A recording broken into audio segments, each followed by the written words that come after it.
Hello and welcome to a brand new edition of Africa Business Reports. My name is Komla Dumont. This month we're coming to you from the financial capital of Africa's most powerful economy. Welcome to Johannesburg, South Africa. I love Mzanzi for sure.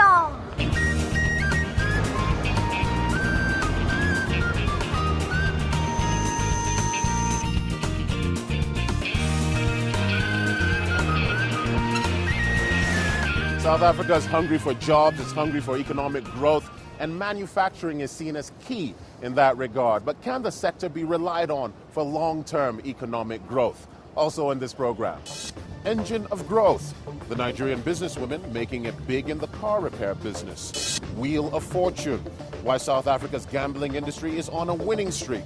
Mobile marketing, the advertising message in your pocket. And I'm Anne Waidera in central Kenya. I'll be reporting on how one of Kenya's biggest foreign exchange earners has become a crop to kill for. All that and more in this edition of Africa Business Report. South Africa is known for its gold, it's known for its mining sector, but often people forget that manufacturing is also key to this country's economy, accounting for almost a fifth of the entire economy. Recent years have seen a bit of a decline, but things seem to be picking up now, as Egon Kosa has been finding out. Jobs and how to create them is the major theme here in South Africa. Unemployment is about 24%, and that's close to a 3-year low.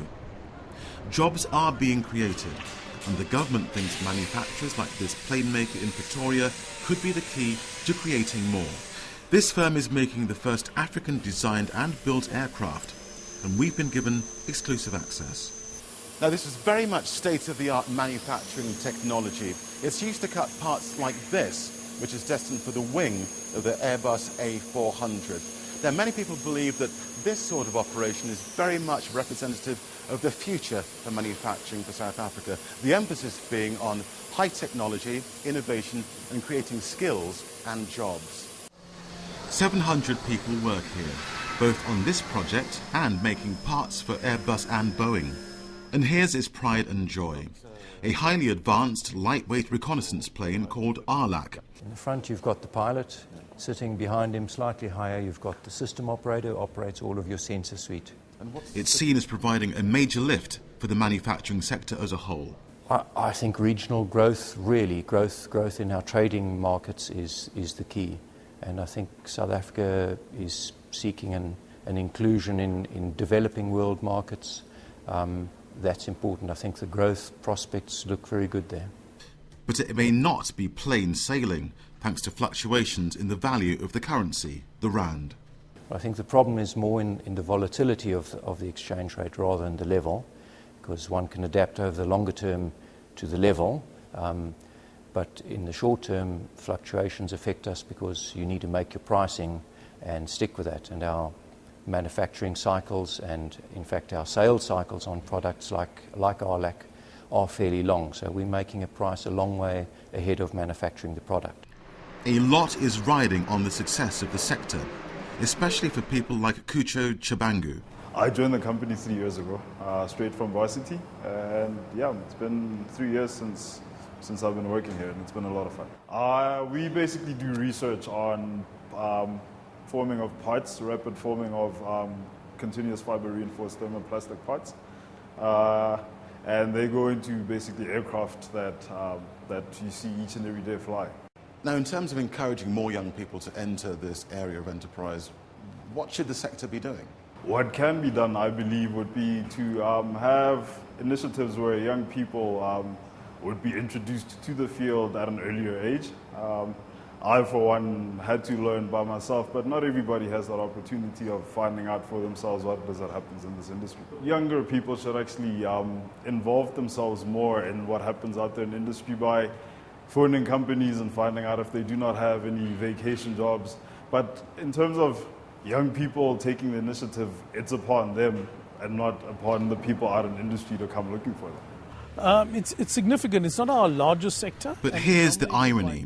The government's attempts to create secure long-term employment in the manufacturing sector could actually be backfiring. The government's attempts to create secure long-term employment in the manufacturing sector could actually be backfiring, at least according to some people in some quarters.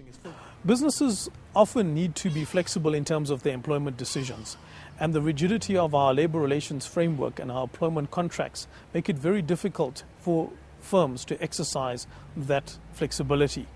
And we are now possibly entering a period of greater inflexibility, thereby making it less appealing for businesses to enter into the employment contract. The government denies this and is planning to announce a series of measures to bolster the recent upswing in manufacturing. This firm and thousands like it will await that with interest. Egon Kosu, Africa Business Report, Pretoria, South Africa. Now, in many parts of Africa, if your car breaks down, rather than splashing a lot of cash on a replacement, many people are likely to get it fixed. You go to your local mechanic, he puts in one part, takes out another, puts in another part, takes out another. You know the cycle, you know how it goes. Now, in Nigeria, it's a business that's generally dominated by men, but things are changing, as Mark Edo reports. Many of the cars that crowd Nigeria's roads are second-hand vehicles imported from abroad. Here in Lagos, they fondly call them tokumbos, and those tokumbos need someone to keep them running. Now, in a nation with such high unemployment rates, especially amongst young people, a skilled mechanic can usually find work. It's Monday morning, and these trainees are filing in for another day of work. From the back, even from the back. But this is no ordinary job for a young woman in Nigeria. Take off the jewelry and put on the boots and overalls. In just a few minutes, these girls transform themselves into the lady mechanics. This initiative takes some of the most vulnerable girls in society and gives them the tools to become auto mechanics. The training lasts 3 years, and at the end of it, the girls will be able to tackle the trickiest of car problems. You can use this skill to work anywhere around the world. Be it America, be it in London, be it anywhere around the world, because you have a technical skill that... The Lady Mechanic Initiative is the brainchild of Sandra Agbebo Ekpero. She's considered by many to be Nigeria's first female car mechanic. Right now, in inception till now, we have over 250 female mechanics. In Lagos alone, there's no multinational company you go to today that you don't find female mechanics. From the streets we pick them, they are vulnerables. They are girls that we have put hope back to. Across town, we track down the first ever graduate of the program. Fausat has done very well. She graduated almost 10 years ago, and now she owns a busy garage that employs both male and female mechanics. Here they call her Iya, or mother. Are people still surprised when they see a woman mechanic? Yes. What do they say normally? They feel this immense word, you cannot do it, you are fake or something like that. But when they come down, they see what you do, how you do their work with honesty, they try to come back again. The lady mechanic graduates are all assured a placement. They end up in companies like Tata Motors and Toyota. And now the passion that got Sandra's project this far is taking it beyond the borders of Nigeria to Liberia, where the government wants a similar program. Mark Edo, Africa Business Report, Lagos, Nigeria. And that story brings us to the end of part one of this edition of Africa Business Reports, coming to you from Johannesburg. Still to come on the program, can South Africa's gaming industry maintain its winning streak?